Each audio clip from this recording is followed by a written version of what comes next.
Assalamualaikum warahmatullahi wabarakatuh.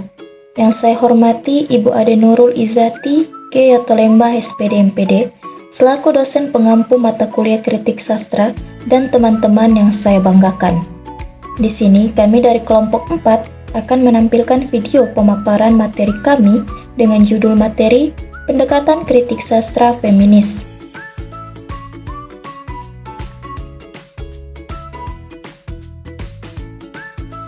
Kritik sastra feminis.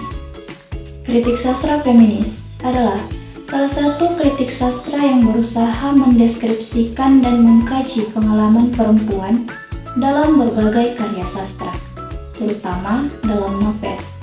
Umumnya, pengkajian karya sastra ini menggunakan sudut pandang pemikiran feminis. Karya sastra tersebut merefleksikan latar belakang penulis feminis dan bentuk perlawanan terhadap budaya patriarki dan ketidaksetaraan hak antara perempuan dan laki-laki.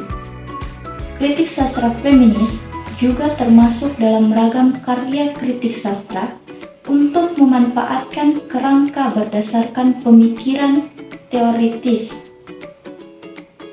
Pemikiran dalam sudut pandang feminisme saat individu melakukan penafsiran serta mengevaluasi ragam karya sastra. Adapun makna dari kata kritik itu sendiri merujuk pada fenomena di tengah masyarakat. Kritik sastra mengalami perkembangan di wilayah Eropa pada abad ke-17, tepatnya di Inggris. Pada masa inilah pengertian kritik sastra feminis mengalami perluasan makna. Perluasan tersebut tampak pada munculnya istilah teori sastra dan kritik praktik. Para pemikir di masa tersebut mengganti istilah poetika. Masih di wilayah Eropa, di Jerman, terdapat pengertian bahwa kritik sastra menjadi sempit maknanya. Penyempitan makna tampak dalam pengertian kritik sastra yang menjadi ukuran bahasa sehari-hari beserta pendapat sastra mana saja.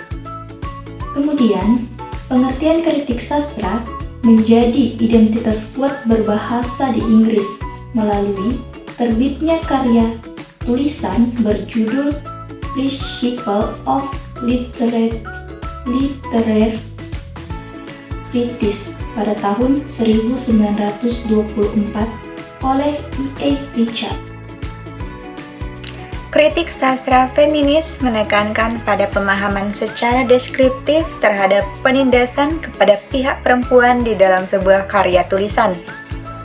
Terdapat anggapan bahwa sebelum ada kritik sastra feminis, tulisan sejarah sastra umumnya diskonstruksi oleh fiksi laki-laki. Berkaitan dengan hal tersebut, kritik sastra feminis bertujuan melakukan konstruksi ulang serta membaca kembali berbagai karya. Tulisan yang direkonstruksi berfokus pada sudut pandang perempuan beserta sifat sosiolinguistiknya. Pendekatan ini terdiri dari beberapa jenis kritik, seperti kritik feminisme yang melihat perempuan sebagai pembaca, kritik sastra yang melihat perempuan sebagai penulis, kritik feminisme psikoanalisis, kritik feminisme marxis, dan kritik feminisme hitam dan lesbian. Karya sastra feminis pada umumnya mencerminkan aspek budaya, sosial, identitas, dan ekonomi berpengaruh di dalamnya. Kritik sastra feminis salah satunya hadir lebih memahami pengalaman penulis, juga menganalisisnya sesuai dengan elemen-elemen yang ada pada sebuah karya sastra. Isu yang disajikan dalam karya sastra feminis memiliki fokus yang beragam dan perkembangan seiring zamannya. Melalui kritik sastra feminis, individu dapat mengangkat masalah ideologi secara berkepanjangan yang dianggap berdominasi pada laki-laki. Kritik tersebut cenderung menyentuh sikap patriarkal laki-laki dalam menafsirkan tulisan, menafsirkan dan menilai kembali karya sastra dari perspektif perempuan, menciptakan keadilan dalam memandang eksistensi sebagai penulis maupun dalam karya sastra. Kritik sastra feminis menganalisis relasi gender dan situasi ketidakadilan yang dialami oleh perempuan, serta menggambarkan pandangan perempuan melalui bahasa dan wacana. Kritik sastra feminis juga bertujuan untuk mengkritik karya sastra dan menyoroti hal-hal yang bersifat diskriminatif terhadap perempuan, berhubungan dengan kritik feminis yang menyerang tulisan laki-laki mengenai pengertian nilai pada sastra. Pendekatan kritik sastra feminisme juga membantu untuk menunjukkan citra wanita yang terdokumentasikan dalam berbagai karya sastra, serta menunjukkan hasrat para feminis untuk mengkaji penulis-penulis wanita di masa silam. Dalam kajian sastra, feminisme berhubungan dengan konsep kritik sastra feminis, yaitu studi sastra yang mengarahkan fokus analisis kepada wanita. Oleh karena itu, kritik sastra feminis mengutamakan para penulis dari kaum perempuan. Melalui penulis perempuan, terdapat sikap menantang gagasan serta sudut pandang yang dianggap tradisional dari kaum laki-laki. Bagaimana laki-laki menuangkan gagasan mengenai perempuan bertindak. Berikut adalah beberapa ciri-ciri pendekatan feminisme dalam kritik sastra. Yang pertama yaitu perempuan sebagai tokoh utama. Pendekatan feminisme dalam kritik sastra menempatkan perempuan sebagai tokoh utama dalam setiap karya sastra. Nah, yang kedua yaitu analisis kedudukan perempuan. Kritik sastra feminis mengarahkan fokus analisis kepada wanita, meneliti stereotip gender, kekerasan, eksploitasi, dan beban ganda yang dialami oleh perempuan dalam karya sastra. Nah, yang ketiga yaitu studi sastra yang mengarahkan fokus analisis kepada wanita. Kritik sastra feminis adalah studi sastra yang mengarahkan fokus analisis kepada wanita. Nah, yang keempat yaitu pengkajian karya sastra perempuan. Kritikus feminisme menghasrat mengetahui nilai estetika yang terkandung dalam sebuah karya sastra perempuan. Nah, yang kelima yaitu kritik ideologis.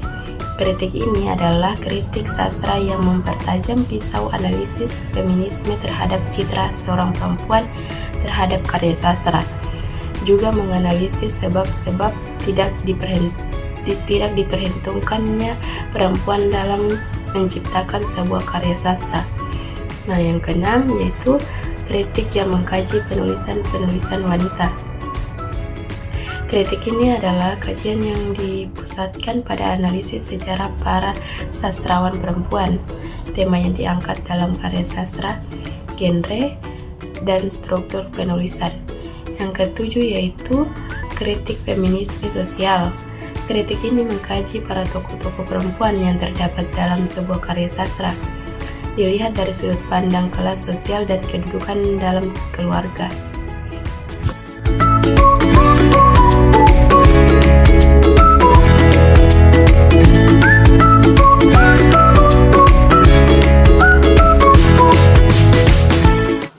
Adapun contoh karya sastra yang kami analisis menggunakan pendekatan feminisme yaitu puisi perempuan-perempuan perkasa karya Hartono Anangjaya. Dalam puisi perempuan-perempuan perkasa karya Hartono Anangjaya dapat dilihat beberapa aspek yang dapat dikritik menggunakan pendekatan feminisme.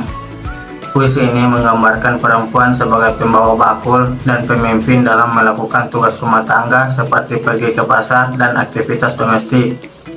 Pendekatan feminisme mungkin akan menyoroti bagaimana peran ini masih dipandang sebagai tanggung jawab perempuan secara tradisional yang dapat membatasi potensi mereka untuk berkembang di luar peran domestik.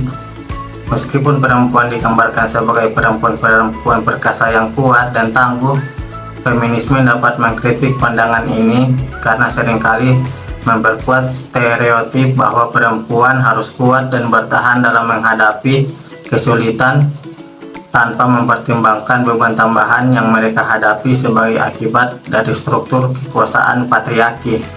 Puisi ini tidak menyoroti secara eksplisit pembagian peran gender dalam masyarakat, di mana perempuan bertanggung jawab atas pekerjaan rumah tangga, sementara pria seringkali memiliki kontrol atas kehidupan publik dan ekonomi.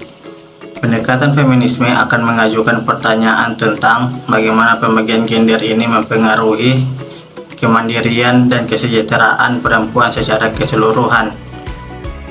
Puisi ini juga menyoroti perempuan sebagai cinta kasih yang bergerak menghidupi desa demi desa, menekankan peran perempuan dalam reproduksi budaya dan tradisi.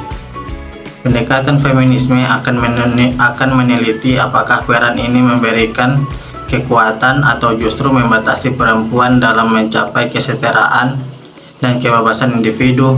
Dengan menggunakan pendekatan feminisme, kita dapat melihat puisi ini dengan lebih kritis terhadap representasi perempuan dan dinamika gender yang tersirat di dalamnya.